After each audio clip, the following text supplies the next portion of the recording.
Assalamualaikum warahmatullahi wabarakatuh. Di kesempatan hari ini kami kelompok 3 akan mempresentasikan tentang proses pemasaran dan perilaku konsumen. Perkenalkan, kami dari kelompok 3 beranggotakan 6 orang. Yang pertama adalah Eza Putri, NPM 220. Yang kedua Fernando Santos, NPM 226. 3 Faris Rahmawan, NPM 228. Yang keempat Jessica Ayu, NPM 231. Yang kelima Mufti Farul, NPM 236. Yang keenam Fulka Bayu, NPM 239. Pada kesempatan hari ini kita akan membahas tentang 6 materi. Yang pertama adalah pengertian dan nilai kegunaan pemasaran. Yang kedua tipe lingkungan pemasaran. Yang ketiga rencana pemasaran dan strategi bauran. Yang keempat strategi segmentasi pemasaran dan riset pemasaran. Yang kelima perilaku pembelian dan pemasaran oleh organisasi. Yang keenam adalah bauran pemasaran. Kita lanjut ke slide selanjutnya. Materi pertama adalah pengertian dan nilai kegunaan pemasaran. Pengertian pemasaran dan contohnya, yaitu kegiatan yang dilakukan oleh perusahaan yang menyalurkan produk yang dimiliki supaya sampai ke tangan konsumen, atau yang biasa dengan kegiatan distribusi. Selain itu juga mempromosikan suatu produk atau layanan yang mereka punya. Contohnya dari pemasaran adalah pengiklanan, penjualan, dan pengiriman produk ke konsumen atau perusahaan lain. Selanjutnya adalah menghantarkan nilai pemasaran. Semua pengalaman pelanggan pada saat membeli produk yang menawarkan nilai terbaik dengan menyangkut kebutuhan dan keinginan pelanggan. Suatu pelanggan dengan keterbatasan akan selektif dalam memperoleh produk tersebut agar memperoleh nilai barang yang maksimal. Selanjutnya adalah pengertian nilai dan kegunaan. Kemampuan suatu produk untuk memenuhi keinginan dan kebutuhan manusia. Contoh dari produk tersebut adalah handphone, PlayStation, yang perusahaan penciptanya selalu melakukan inovasi agar produknya semakin menghibur konsumennya dan agar laku di pasaran. Macam-macam kegunaannya ada 4. Yang pertama adalah kegunaan bentuk, yaitu inovasi bentuk atau desain produk dengan memberikan masukan fitur-fitur canggih pada produk yang dipasarkan. Contohnya saja adalah perbedaan bentuk, modernisasi bentuk dari contohnya PlayStation, dari PlayStation 1, 2, 3, 4, dan 5. Itu adanya modernisasi bentuk supaya minat konsumennya bertambah seiring perkembangan zaman. Yang kedua adalah kegunaan waktu. Kegunaan waktu yaitu ketepatan waktu saat konsumen membutuhkan produk tersebut, dan biasanya para perusahaan akan menciptakan rumor. Maksud dari menciptakan rumor adalah waktu launching. Jadi perusahaan akan menciptakan rumor launching supaya lebih meningkatkan minat pembelinya.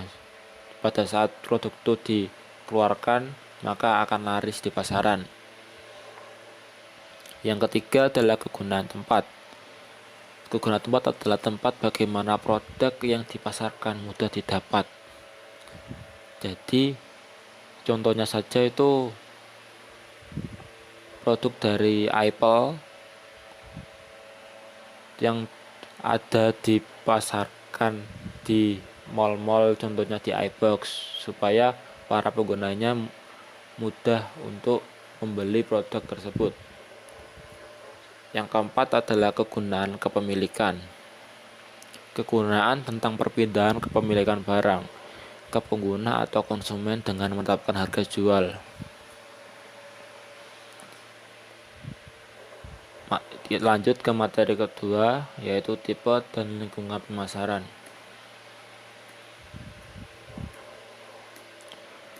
Tipe pemasaran ada dua, yaitu konsumen membeli produk untuk dipakai atau dikonsumsi. Yang kedua adalah konsumen membeli produk untuk dijadikan barang industri atau diolah kembali. Pemasaran juga berlaku di industri. Industri maksudnya adalah produk atau benda-benda fisik yang dipasarkan untuk kebutuhan perusahaan dalam menghasilkan produk lain. Berarti ini adalah tipe pemasaran yang kedua. Yang kedua adalah jasa. Produk yang tidak berwujud seperti saran profesional, informasi yang tepat waktu, dan lain-lain. Contohnya saja akuntan, itu termasuk pemasaran yang berlaku pada jasa. Yang ketiga adalah ide atau inspirasi seperti iklan yang membuat pemasaran semakin lancar. Selanjutnya, hubungan pemasaran dan manajemen. Strategi untuk mengelola sebuah hubungan perusahaan dengan pelanggan dan mencoba untuk menganalisis data tentang sejarah pelanggan dengan perusahaan agar dapat meningkatkan hubungan bisnis antara perusahaan dan pelanggan. Selanjutnya adalah lingkungan pemasaran. Lingkungan pemasaran adalah lingkungan perusahaan yang terdiri dari pelaku dan kekuatan di luar pemasaran yang mempengaruhi kemampuan manajemen pemasaran untuk membangun dan mempertahankan hubungan yang berhasil dengan pelanggan sasarannya. Lingkungan pemasaran ada 5, ya, pertama adalah lingkungan politik hukum, lingkungan sosial budaya, lingkungan teknologi, lingkungan ekonomi, dan yang terakhir adalah lingkungan persaingan.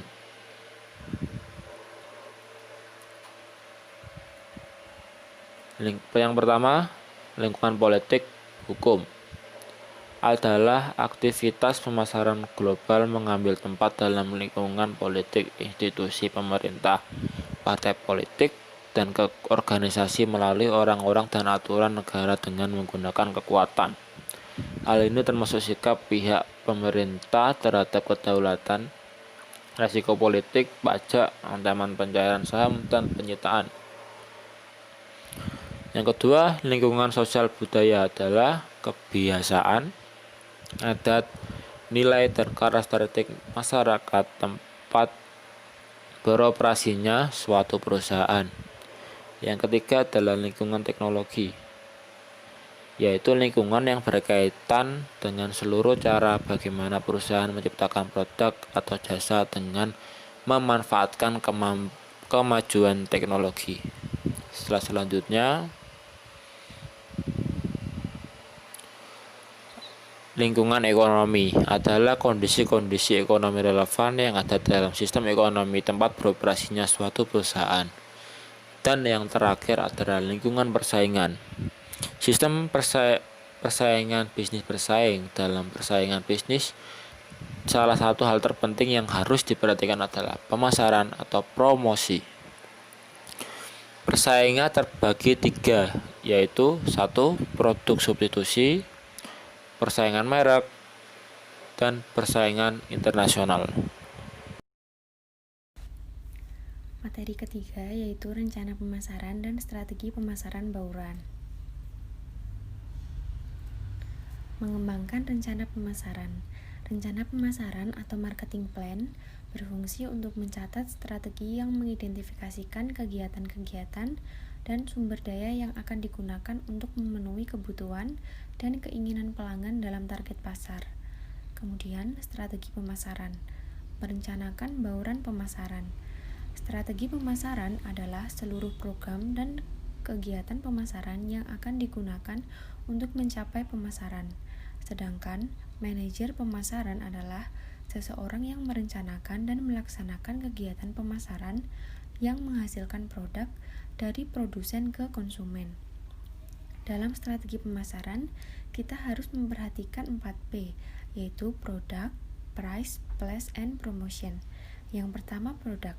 Produk yaitu barang, jasa, atau gagasan yang dipasarkan untuk memenuhi kebutuhan dan keinginan pelanggan. Yang kedua, penetapan harga atau price. Penetapan harga yaitu proses penetapan harga terbaik dalam rangka menjual produk. Kemudian, tempat atau place. Bagian dari bauran pemasaran yang mempertimbangkan cara menghantarkan produk dari produsen ke konsumen. Yang keempat, promosi atau promotion, yaitu serangkaian teknik untuk mengkomunikasikan informasi mengenai produk. Sarana promosi bisa melalui iklan, penjualan personal, atau hubungan masyarakat. Materi yang keempat yaitu strategi segmentasi pemasaran dan riset pemasaran. Strategi segmentasi pemasaran. Target pasar adalah kelompok khusus yang terdiri dari orang-orang atau organisasi yang menjadi fokus pemasaran suatu perusahaan. Sedangkan segmentasi pasar adalah proses pembagian pasar ke berbagai kategori sesuai dengan jenis pelanggan. Segmentasi ini dibedakan ke beberapa macam. Yang pertama ada segmentasi geografis. Unit geografis mulai dari negara hingga lingkungan sekitar yang dipertimbangkan dalam mengidentifikasikan beragam segmen pasar. Kemudian ada segmentasi demografis. Strategi segmentasi yang menggunakan karakteristik kependudukan demografi untuk mengidentifikasikan beragam segmen pasar. Yang ketiga ada segmentasi geodemografis. Penggunaan kombinasi karakteristik geografis dan demografis untuk mengidentifikasikan beragam segmen pasar dalam strategi segmentasi. Kemudian yang keempat, segmentasi psikografis. Strategi segmentasi yang menggunakan karakteristik psikografis untuk mengidentifikasikan beragam segmen pasar. Yang kelima, segmentasi perilaku. Strategi segmentasi yang menggunakan variabel perilaku untuk mengidentifikasikan beragam segmen pasar. Kemudian ada riset pemasaran. Peran riset pemasaran adalah untuk meningkatkan daya saing dengan cara memperjelas interaksi di antara pemangku kepentingan perusahaan dengan faktor yang mempengaruhi pemasaran. Dengan melakukan ini, peneliti dapat melakukan studi mengenai respon pelanggan terhadap rencana perubahan dalam pemasaran. Selanjutnya ada proses dan metode riset. Proses riset dimulai dari meneliti situasi, kemudian memilih metode riset, lalu mengumpulkan data, dilanjut dengan menganalisis data, dan terakhir membuat laporan. Metode riset. Metode riset memiliki 4 metode dasar riset pemasaran, yaitu yang pertama, observasi. Metode yang mengumpulkan data melalui pengamatan dan perencanaan perilaku konsumen. Yang kedua, survei. Metode yang mengumpulkan data melalui pengguna kuesioner, telepon, dan wawancara langsung pada konsumen. Yang ketiga, kelompok fokus. Metode yang mengumpulkan data menggunakan sekelompok orang dan populasi yang lebih besar agar mengumpulkan sikap, opini, dan keyakinan akan suatu produk dalam diskusi terbuka. Yang keempat, eksperimen. Metode yang menggunakan sampel calon konsumen untuk dijadikan percobaan awal dalam pembuatan produk baru. Materi selanjutnya yaitu perilaku konsumen.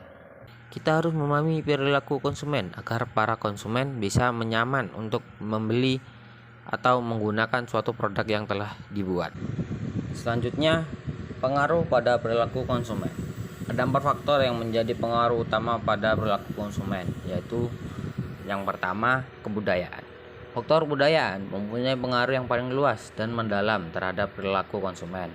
Pemasaran harus memahami peran yang dimiliki oleh kultur, subkultur, dan kelas sosial pembeli.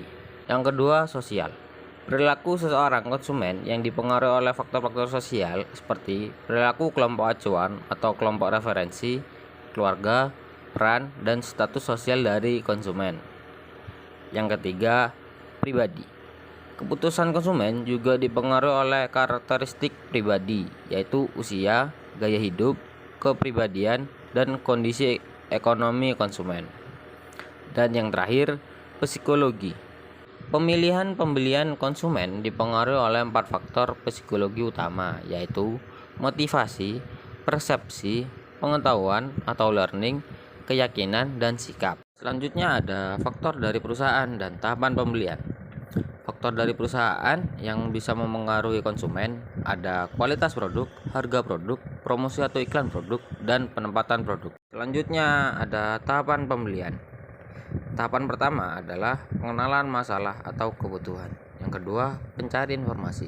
Yang ketiga, evaluasi alternatif. Yang keempat, keputusan pembeli. Yang terakhir, evaluasi pasca pembelian.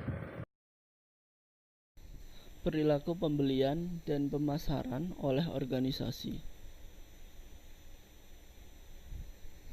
Pemasaran ke organisasi yang membeli barang dan jasa yang digunakan dalam penciptaan dan penghantaran produk konsumsi atau layanan publik melibatkan beragam jenis pasar dan perilaku pembelian dari orang-orang yang berada di pasar konsumsi.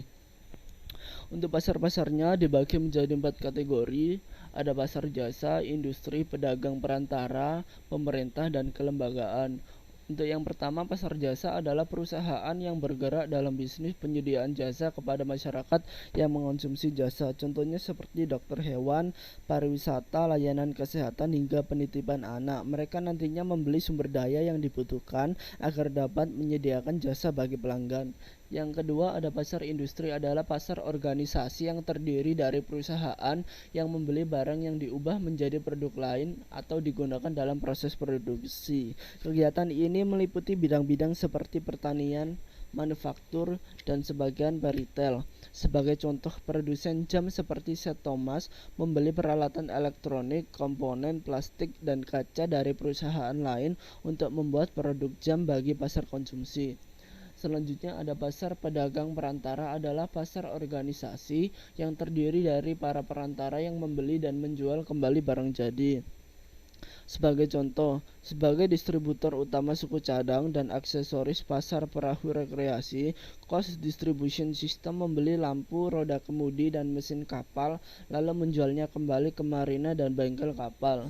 Yang terakhir ada pasar pemerintah dan kelembagaan. Untuk kelembagaan memiliki arti pasar organisasi yang terdiri dari pembeli barang dan jasa dari kalangan non-pemerintah seperti rumah sakit, rumah ibadah, museum, dan lain-lain. Dan untuk pemerintah sendiri memiliki arti seperti pemerintah federal dan negara bagian. Selanjutnya ada perilaku pembelian oleh organisasi atau bisnis ke bisnis. Yang pertama ada kemampuan membeli. Kemampuan membeli dalam skala organisasi itu berbeda seperti kebanyakan konsumen. Pembeli organisasi melakukan pembelian dalam jumlah besar. Mereka juga terlatih untuk bernegosiasi. Mereka juga memahami dengan baik produk yang dibeli. Kedua, ada hubungan pembeli-penjual. Situasi bisnis ke bisnis membuat hubungan penjual-pembeli yang berjangka panjang dalam skala organisasi. Perkembangan suatu hubungan jangka panjang memberikan akses bagi kedua belah pihak untuk mengetahui kelebihan teknis dan juga rasa aman karena mengetahui dengan pasti masa depan bisnis kedua pihak. Jadi seorang pembeli dan pemasok bisa saja membentuk satu tim desain untuk merancang produk yang dapat memberikan manfaat bagi kedua belah pihak. Kemudian ada pemasaran viral, media sosial, dan jejaring sosial. Ketiganya dapat diartikan adalah bentuk pemasaran yang mengandalkan jejaring sosial dan internet untuk menyebarkan informasi, seperti halnya virus yang menular dari individu ke individu lain, dan media yang digunakan biasanya seperti Facebook, Instagram, Twitter, dan sebagainya. Dan juga tidak bisa dipungkiri bahwa banyak sekali generasi milenial sekarang yang mendapatkan pendapatan dari media sosial atau jejaring sosial. Selanjutnya ada bauran pemasaran. Bauran pemasaran internasional. Untuk penjelasannya adalah memasarkan produk di dunia internasional, berarti merancang strategi untuk mendukung operasi bisnis global. Apabila pemasar ingin mengglobal, mereka harus mempertimbangkan setiap unsur bauran pemasaran internasional. Ada produk internasional, penetapan harga internasional, distribusi internasional, promosi internasional. Ketika seseorang ingin melakukan pemasaran secara internasional, mereka harus tahu betul unsur-unsur yang ada di bauran pemasaran tersebut. Untuk pertama ada produk internasional. Untuk produk internasional ini sebagian produk bisa dijual di luar negeri tanpa perubahan apapun seperti Coca-Cola dan Marlboro. Tapi ada juga yang mengalami perubahan seperti produk domestik yang mengharuskan adanya perancangan ulang besar agar bisa dijual ke pasar luar negeri seperti Apple harus mengembangkan sistem operasi berbahasa Jepang ketika mereka menjual komputer di Jepang. Kemudian untuk menetapkan harga internasional. Ketika menetapkan harga untuk pasar internasional, pemasar harus mempertimbangkan biaya transportasi dan penjualan produk yang lebih tinggi di luar negeri. Kemudian ada distribusi internasional. Dalam sebagian industri, termasuk produk konsumsi dan peralatan industri, keterlambatan dalam memulai jaringan distribusi internasional bisa memakan biaya mahal, sehingga perusahaan dengan sistem distribusi yang sudah ada seringkali menikmati keuntungan tersendiri. Kemudian ada promosi internasional. Terkadang kampanye iklan yang baik bisa cocok diterapkan dimanapun. Namun, pemasar internasional kini lebih sadar akan perbedaan budaya yang bisa menyebabkan reaksi negatif terhadap iklan produk yang kurang pantas. Sebagian orang Eropa misalnya merasa terganggu dengan iklan TV yang menampilkan senjata atau kekerasan. Sementara iklan rokok yang sepenuhnya dilarang di jaringan televisi AS ternyata masih bisa beredar di negara-negara Asia dan Eropa. Manajer harus secara cermat menyesuaikan promosi produk dengan kebiasaan yang berlaku di suatu negara dan juga nilai budaya yang dianut agar dapat mempromosikan penjualan secara sukses dan tidak mengganggu perasaan pelanggan. Ada juga bisnis kecil dan bauran pemasaran. Kurang lebih sama seperti yang di atas. Untuk unsur-unsurnya ada produk-produk bisnis kecil, penetapan harga untuk bisnis kecil, distribusi untuk bisnis kecil, dan promosi untuk bisnis kecil. Untuk yang pertama, produk-produk bisnis kecil, penjelasannya adalah sebagian produk dan perusahaan baru menemui kegagalan dari awal karena hanya ada segelintir pelanggan yang menginginkan atau membutuhkan produk mereka. Banyak yang gagal mengestimasi potensi pasar yang realistis dan sebagian menawarkan produk baru sebelum benar-benar memahami segmen target pasar mereka. Sebaliknya, pemahaman yang menyeluruh mengenai apa yang pelanggan inginkan telah menguntungkan banyak perusahaan kecil. Selanjutnya ada penetapan harga untuk bisnis kecil. Penetapan harga yang sembrono dapat menenggelamkan perusahaan yang melahirkan produk baik. Kesalahan penetapan harga untuk bisnis kecil berawal dari kegagalan memperkirakan pengeluaran operasional secara akurat. Selanjutnya ada distribusi untuk bisnis kecil. Kemampuan banyak bisnis kecil untuk menarik dan mempertahankan pelanggan sebagian bergantung pada pilihan lokasi berjualan, terutama bagi bisnis jasa baru. Akan tetapi, dalam distribusi, perusahaan kecil memiliki keuntungan lebih ketimbang pesaing yang lebih besar. Perusahaan kecil lebih mampu untuk memenuhi kebutuhan pelanggan secara lebih cepat dan efisien dengan sentuhan personal tambahan. Yang terakhir ada promosi untuk bisnis kecil. Bisnis kecil yang sukses merencanakan biaya promosi sebagai bagian dari biaya awal pendirian usaha. Sebagian menekan biaya dengan menggunakan metode promosi yang relatif terjangkau, misalnya beriklan di koran lokal dan pesan daring. Bisnis kecil lainnya mengasosiasikan diri dan produk mereka dengan kelompok, organisasi, dan peristiwa terkait. Sekian presentasi yang dapat kami sampaikan kurang lebihnya, dan bila ada salah dalam tutur kata, kami mohon maaf. Wassalamualaikum warahmatullahi wabarakatuh.